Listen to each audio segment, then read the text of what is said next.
রাতেও থমথমে ভাঙড় এলাকায় যাতে পুলিশ ঢুকতে না পারে সেই জন্য জায়গায় জায়গায় তৈরি হয়েছে ব্যারিকেড। আগুন জ্বালিয়ে চলছে নজরদারি।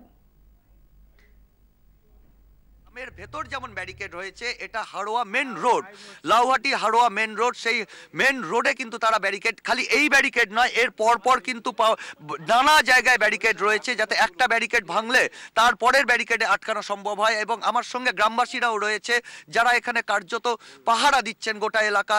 তারা কিন্তু যে যুবকরা রয়েছে, আন্দোলনকারী যুবকরা, তোমরা এখানে পাহারা দিচ্ছ যাতে পুলিশ? হ্যাঁ, আমরা এখানে পাহারা দিচ্ছি যাতে পুলিশ না জানে সে আমাদের উপরে আক্রমণ করতে পারে। আজকে যেভাবে পুলিশ হামলা চালালো, যেভাবে গুলি চললো, কারা গুলি চালালো তোমাদের কি? বহিরাগত, ওরা হচ্ছে আরাবুলের লোক, আরাবুল বাহিনী, পুলিশের র্যাপিড ড্রেস পরিয়ে ওদের দিয়ে চালানো গুলিটা চালিয়েছে। তা এখন যদি গ্রামে এখন হঠাৎ করে পুলিশ আসে, আমরা খবর পাচ্ছি যে কাশীপুর থানায় উচ্চপদস্থ পুলিশ কর্তারা এসেছেন, নতুন করে বাহিনী আসছে, তোমরা কিভাবে রুখবে? আমরা আমাদের মতো প্রস্তুতি আছি, এটা নিয়ে আমাদের কোনো চিন্তা ভাবনা নেই, ঠিক আছে? তো পুলিশ আসুক আর যেই আসুক, আমরা আমাদের মতন ভাবে দেখে নেবো, আমরা আন্দোলন চালিয়ে যাব।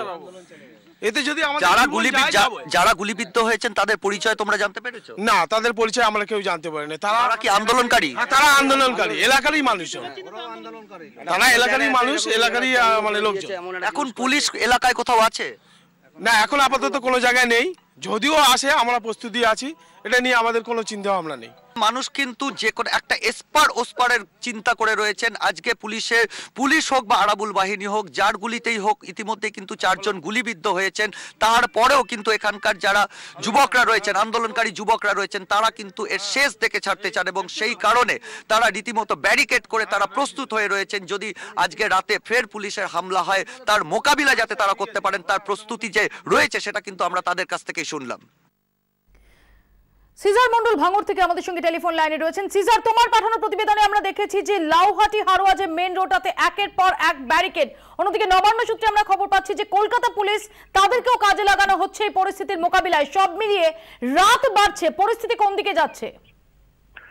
দেখো, পরিস্থিতি আরো খারাপ হচ্ছে এটা বলা যায়, কারণ মানুষের মধ্যে এই আশঙ্কাটা আরো দানা বেঁধেছে যে আজকে রাতে ফের পুলিশ কিন্তু গ্রামে ঢুকে হামলা চালাতে পারে। এবং সেই কারণে আমরা গ্রামগুলো ঘুরে দেখছিলাম, অধিকাংশ গ্রামে কিন্তু কার্যত ফাঁকা। মানুষ কিন্তু বাড়ি ছেড়ে আশ্রয় নিয়েছেন, অন্য কোথাও মাঠে আশ্রয় নিয়েছেন, যাতে রাতে পুলিশ এলেও তাদের ওপর হামলা চালাতে না পারে। এবং তার সঙ্গে সঙ্গে অবশ্যই আন্দোলনকারীরা নিজস্ব স্ট্র্যাটেজি অনুসারে তারা কিন্তু পুলিশকে রোখার চিন্তা ভাবনা তারা করেছেন এবং সেই স্ট্র্যাটেজি অনুসারে তারা কিন্তু এগিয়েও যাচ্ছেন।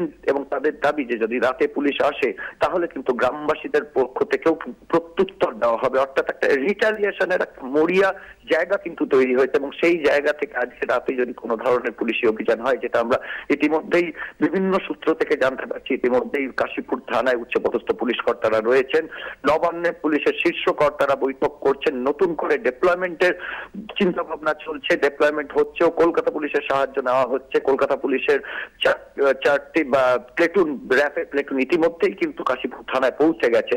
অর্থাৎ আজকে রাতে যদি ফের পুলিশের পক্ষ থেকে কোনো প্ররোচনা দেওয়া হয় তাহলে কিন্তু এই এলাকায় আরো অশান্তি ছড়াবে, এটাই কিন্তু আশঙ্কা করা যায়। তোমার কাছে খুব সংক্ষেপে এলাকার ভূগোলটা আমরা বুঝে নেওয়ার চেষ্টা করবো, যে ঠিক কোন জায়গাটা জুড়ে, কতটা জায়গা জুড়ে এই মুহূর্তে পুলিশ বা প্রশাসনের যে গতি সেটা রুদ্ধ। দেখো, বলা যায় যে পাওয়ার গ্রিড যে জায়গাটায় তৈরি হচ্ছে, প্রস্তাবিত পাওয়ার সাবস্টেশন, তার একটা 1.5 থেকে 2 কিলোমিটার রেডিয়াস যদি ধরা যায়, সেই ব্যাসার্ধে কিন্তু এই মুহূর্তে পুলিশের কোনো উপস্থিতি নেই। কারণ সন্ধ্যের ঘটনার পর কার্যত এই গোটা এলাকা পুলিশ শূন্য। আবার একই সঙ্গে বলা যায় এই গোটা এলাকা কিন্তু একদমই শুনশান, কারণ গ্রামবাসীরাও তারা কিন্তু গ্রামে নেই, তারা বিভিন্ন জায়গায় তারা আশ্রয় নিয়ে রয়েছেন, কারণ তারা আশঙ্কা করছেন যে কোনো সময় পুলিশ আসতে পারে।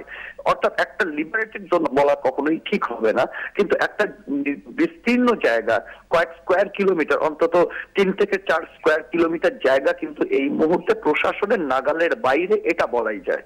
সিজার, খুব সংক্ষেপে আরেকটি বিষয় তোমার কাছে জানার চেষ্টা করবো, যে গুলি চলেছে, অন্তত একজন তাকে ইনজিওর্ড হওয়া অবস্থায় তাকে দেখা গেছে, এছাড়া গ্রামবাসীরা দাবি করছেন যে মোট 4 জন গুলিবিদ্ধ হয়েছেন, তাদের হাসপাতালে নিয়ে যাওয়া হয়েছে। গুলিটা চালালো কারা সেই সম্পর্কে নির্দিষ্ট কোনো তথ্য পাওয়া যাচ্ছে? দেখো সেই সম্পর্কে এখনো স্পষ্ট কোনো তথ্য পাওয়া যাচ্ছে না। পুলিশের তরফ থেকে আমরা শীর্ষ পুলিশ কর্তাদের সঙ্গে যোগাযোগ করেছিলাম, তাদের পক্ষ থেকেও এখনো কোনো সদুত্তর নেই যে পুলিশ গুলি চালিয়েছে কি চালায়নি, সেটাও তারা স্পষ্ট করে এখন পর্যন্ত বলেননি। অন্যদিকে যেটা গ্রামবাসীদের দাবি, একাংশের দাবি যে পুলিশের পোশাক পরা কিছু লোক গুলি চালিয়েছে এবং তাদের সন্দেহ যে এই পুলিশের পোশাক পরা লোক, যেটা আমরা সকালেও বিভিন্ন গ্রামে গিয়ে শুনেছি যে অভিযোগটা যে পুলিশের সঙ্গে মিশেছিল আরাবুলের বাহিনী, তারাই গুলি চালিয়েছে বলে দাবি গ্রামবাসীদের। সিজার, তুমি ওখানে থাকো, তোমার কাছ থেকে এই সংক্রান্ত খবর আমরা নিতে থাকবো। সিজার মন্ডল আমাদের সঙ্গে এতক্ষণ সরাসরি টেলিফোনে কথা বললেন। ভাঙড় থেকে, ভাঙড়ের রাত গড়াচ্ছে কিন্তু যথেষ্ট চাপা উত্তেজনা রয়েছে ভাঙড়ে, এবং যেখানে বিভিন্ন জায়গায় ব্যারিকেড করে রেখেছেন গ্রামবাসীরা। তাদের আশঙ্কা রাতে পুলিশ ঢোকার চেষ্টা করতে পারে এবং যাতে ঢুকতে না পারে, সেই জন্যই তাদের পথ রুদ্ধ করা হয়েছে।